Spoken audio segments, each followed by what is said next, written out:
Mididi efia amankwa tamaklu bambo atamaye krado wo cafe banwa one Akwaboah ini beviaka ini beviaka ini beviaka Badwam Ahosepe so ni dia Akwaboah wetimi cafe banwa na matna say am your favorite personality no miserable na year February mu into no say year mu da mana is a month of love into no me pede ye no nkomo na azini nyina no obafa odo ho nsam ho into no me what the perfect guest zemo February minim ze area eze ama wo partner mpo no ka ho no ma wo ba na hye ho ana about a go for no enyom na ye boto am won why dey say ka ho a no no gina ye o Sunday February is oyaza ye bobu kwem papa couples no obobu singles no ho no kwem papa na anepe me guest no oba no do ho nsam a otase na apart from the otase no o sesie oyaza nyina ye so ya wori samo mpana twisamo abazo e defa na ada obobonde la no mercy damo se pesi ro so ogina ho because you goats we adwuma no mu ote adwuma na ase na wa ye adwuma na acher papa na me guest at the pay songwriter producer na enyumtonyi ankasa Gladstone Kobna Akwaboah. Good morning. Good morning. Ya be na Adom na wa say Most wife come on. the mehu what chema what's the wali hu na aza Oh no. Sure e wali ya na ezu hu sie wife is me mpuepue Oh they be jabi say o so ko man sa yen hu I mean they personally men town hu I the moon hu in 2 years old say some means akohwa Oh so be chema na chi chema wa do si okay it's our recording our recording oh it's been good it's been so far so good to be am because you go come say you see ento the mehu that should I want right there ina go fu boy husa e mo you see na le do na then you just need to know the person you're with and once you know them I think everything is fine okay so by God's grace is here be the dean okay into no yewra bosoma ye de ka odo ho asem into no say wa hade ya enye we kra wo sande odo ho nyom na eto na all the time mam kan dey sita Akwaboah nyom a ensama owo enyum no mu no say ebia wo questions another bia awona mpor fa bibi ma ebia wo teya wo tumo fa futu ekona na de ebien bi iwo mtinde nkoma menye obotwetwi nyina mepede emahen edo fo hu na izu hen fo na ade dem roba ya bia ebosoro do na se bi obi na awara aye basa kakra by the time ebosoro hade ebokono na nyama aye fine na aman na ya san ya aman no destination oye 14 fi baby ma onye no dofo boko na waka jiji hona enwua nti no akwa ababiom okay question bi na mpede mi bisa me awo yini wo makade yini wo anyum tu mo sande na o papa to nyum nti o de fie na anyuma na woto nti no ebeka de o papa na we influence wo career ana oh yes because me shani ya no in free school about fie ana I makwa and then you refer on to just an on for check you go check how you go check that is even go kumasi go kobo go kusunyani kota kwa design man so oko de meko nti de bia mani tuano so tunu obo keyboard and somewhere along the line and in my head no in my subconscious mind I knew say I be basse me pese me you nice because I loved music from there when I say brutal so on all the keyboard and I'm table so bobby there was something to me in the news definitely I wanted to be a musician nice you know ebeka de ebia along the way enya interest bia apart from enyum to na ebia as much as I need school whatever I knew say I loved music And the SS now, the only question we asked ourselves was, what can we do? And the only question, the answer I buy was music. Okay, this is Akwaboah. Another human after secondary school. Wow. Wow, secondary school is near Bazi. Because in Francis Warden. Okay. Into Isuya because then geography. Into geography in geography na ada.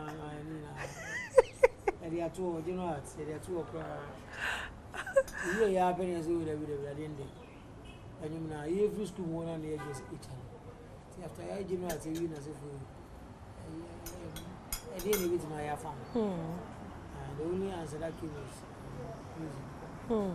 So we started learning. Send me we are over training and you know the melodies, how to sing. I call YouTube one. I could download the baby. You ban it in one ajo. You know. That time computer now. System unit in this one my pen drive in the yes. Sorry. And I end up is one to say. This year they will see be and a crack. Okay. Into no you share the kind of music I yeah. What don't you into no sometimes and you or don't you man about minimum. On your baby crowd, you know. Because that dance hall, me dance hall. And you know, I think say I don't know your message, you know. I don't know your message. You find the general high life. High life, yes. And in high life now, because I don't mean better here. And my bob band kakra. The bob band was no Betty o see Samo. Betty me papa much the lumba na sefo. I do one who say paying for moon you know so. Besin na offer mo omo price no be bo. And look at omo nyum omo still evergreen songs. Into other na some more nyum me ya and I will be a mayor. Other na menye we say high life no because and then I hear a true identity. Okay. And then I be ko yanim. And na me do obuchi be ni busa me say den na me ya. It's high life. Yes. And then and I mama me say no na. Me nko be ya ho na meji. Okay. Etoro be bit my other ones ni be dia fra because enye won kwa za na mpanyimfo kwa ni betie. Kala na mba no betie be bit my afu kaka dia fra say for but main one original song there. It should be high life. Okay. Into no a child don't you be but na me pedemeka day another sometimes say enyum na actual wet no woman no e bi o ho say there e bia live the experience no another be you be na experience na share how come you have deep thoughts and knowledge about odo. So basically ababono ebe chori me when you're growing up as a Bema and then poor bar life will teach you so many things. And you know, I think say and any idea one mission and two I've got friends and now for four when they are going through some hardships sometimes they want to discuss with you. And you know, through discussion this manner and then I am news okay fine we've been fun training because maybe I know band is here and when you're booking at be and all can actually me but you know no na yeto maybe na yeto oba fofo bi so baby so we all derive music from those thoughts those friends and conversations. Okay. They have a training and as a songwriter you don't want to be ordinary. You would want to think about and never be very uncomfortable as go through and the maintenance na me yes me training ma I want to dig deep down. Say I meet my training papa ama uncomfortable. Okay. And you know, breakfast has been served. Yeah. Right, Mommy. you know, and I pay Cafe Banois, very special. One breakfast. Nice. Papa, no presentation, you know. I'm sure me come up, papa. You know, hot chocolate, you know. Cheers, today. You're tired. Cheers, okay. No one's about. Cheers, what you're doing.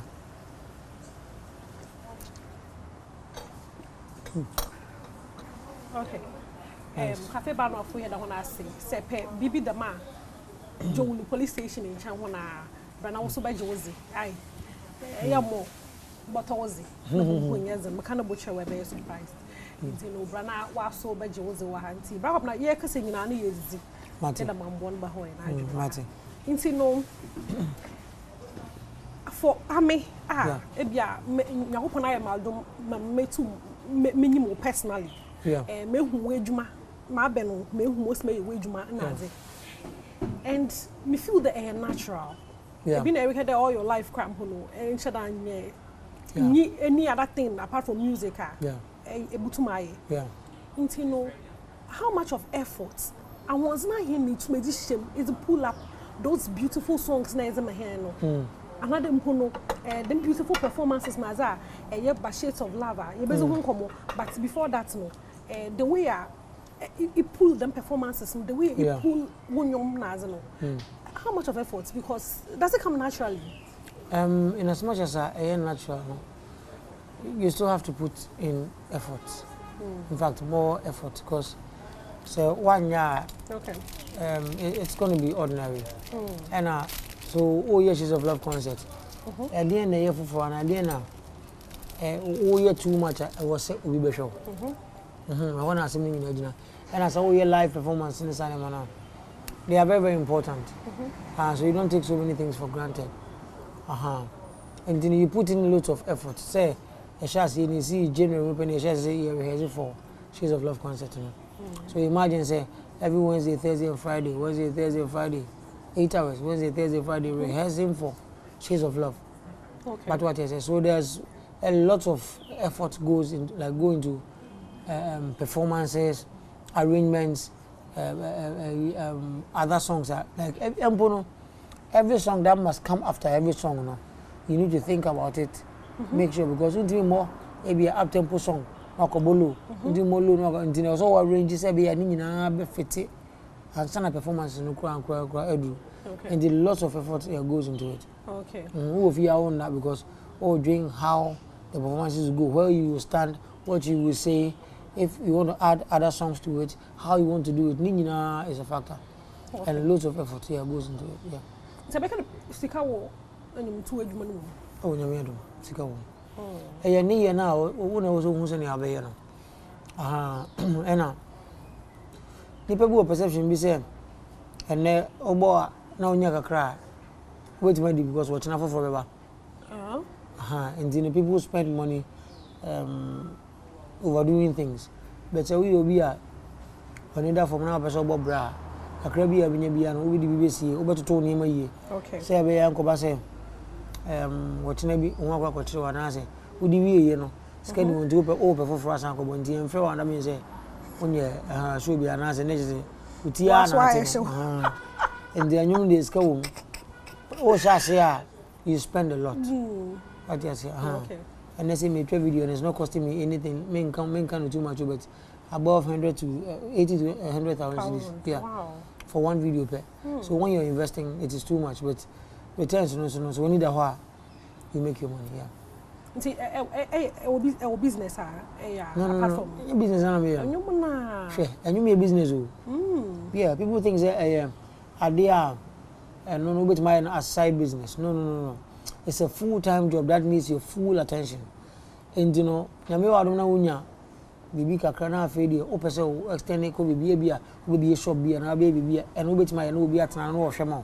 But still now we concentrate on the music because the music itself is work. Juma kese pa. Okay. Okay. I can't my say this year minimum that new song. Yes. Medo. Yes. Mo ba ko friend Sawodomia. Sawodomia. Yes. Okay. Any o medo. Okay. New songs and nyina out. Now a project. So a project I mean, your friend on live and personal project, live and personal. Now personal, you say, "Tamana me back for no, me and you be on your combreno. You come to out me join me ba." And you dey near to them, you know to say, "The more lyrics, na say for a heavy moment." Okay. But because funding nation anyone into, I couldn't promote it that much. But they are great songs, sweet songs, and no back here middle. two team do abi say mole reason be na very very strong say wo do me so ye me papa nyom papa nyom na ma fa bi on time na ono so e wo so no o ye anyum bi anan songs na e wo say ko e wo say ko so beto no so ntimi ampa anko papa enti ni nyina na ma piki ni nyina na personal to me their songs I love them personal to me but I wanted to play them live instead of normal studio so we play live mabo enti no ebia na inya akwenya inte anyum no mo bo no krope mzamo kuko stream pedamaz ne ye maka cho de artist no most mo ye wonye sika anyen bi na orike ye djuma oye ziza anyen onye djuma fufu bia nka ho de anyum na obo nti no ze butuma ye nyima anyen da waso support ne cha akobo no nyum ye ode next project no fa biskenye ma mi stream nyum no no ntum na onye sika nti no ma ye nteme me do no enjoy kakra na ye mbrasisi streaming na wo streaming platforms ni na do binye ni na wo hono video no so ko streaming platform bia da o da hono ma hian da bebo Akwaboah na abonyum ni zen me do an na ekun so fa nche wo do ana second one ye se wo do mia second one ye se wo do mia ebo ni nyina ebenya nyum ni nyina ra wo hono Val's Day momo destination yako shades of love. Yes. For me on Valentine's Day it's shades of love or nothing. What I say? Yes. You know, back up now this area. Shades of love or nothing. Was nothing. This area then. So shades of love. I am pay. 14th of February. Was the basic Friday. And the bit much earlier. Shades of love concert no. Now I bus wo La Palm. Okay. Now we La Palm inside that. On Sabin there's a dome.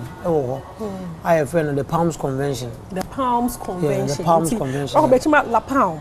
Yes. Dome or hono. Yes. Friend of the Palms Convention. The Palms Convention. So you want La Palm class. So who be a crown out La Palm. Wow, we are we are cast na packing him saying okay. Who be a yeah program and this time no. It is not just a performance, it's an experience. Wow. Yeah, I mean, to could them for a bar. I won't say maybe the enemy is more artists be doing. But the band is artists no back to back, yes.